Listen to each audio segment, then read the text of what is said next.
Okay, so we took a look at adjustment layers in the last video, kind of a just basic introduction to them, but we're going to take it a step further in this video. So go ahead and open up the photo for this lesson. And as I look at the photo, I kind of like the foreground here. I think we've got good color, good exposure. I think the sky's kind of blah. All right, but we can fix that with an adjustment. So instead of going up to the image adjustments menu to go to levels, which is what I'm going to use here, I'm going to come over here to the adjustments panel and I'm going to click on, it's the little histogram one, that's levels. I'm going to click on that. We get the same settings that we normally get for levels. It's just in a smaller little panel area, which is fine for me. And what I'm going to do here is just increase the whites to the left a little bit.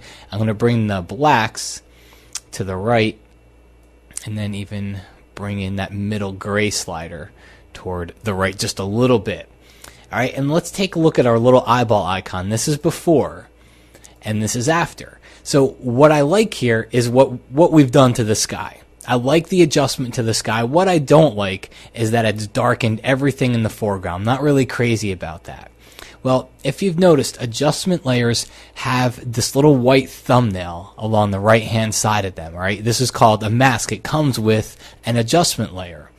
What we can do is use this little thumbnail here to hide parts of the adjustment so we see the original layer below it, which has the good foreground. I like the foreground in this image. Okay, so we can use this to hide parts of that. The way it works here, and I'm going to show you a very simple example, and the next video we'll take it a step further, but go ahead and select your gradient tool from the toolbox. Come up here to the top left corner here, and you'll see that you've got the gradient picker. I'm going to use the black to white gradient here. All right, once I click on that, I'm going to come over onto my image and notice I have my adjustment layer selected. This is the layer that's selected inside of the tool, inside of the layers palette. What I'm going to do is click on the bottom and drag upward.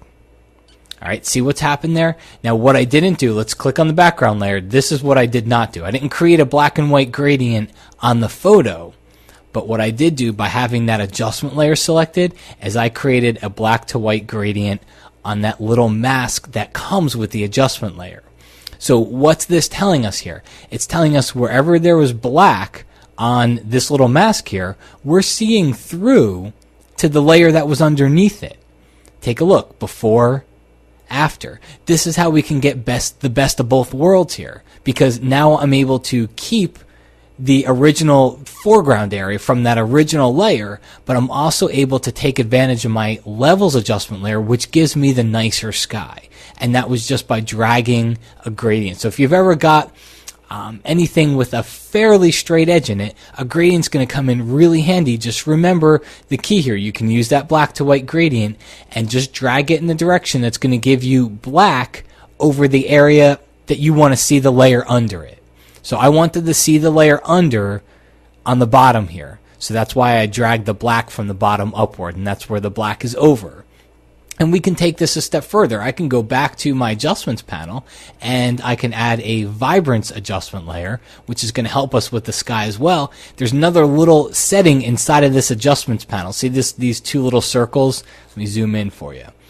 This adjustment affects all layers below.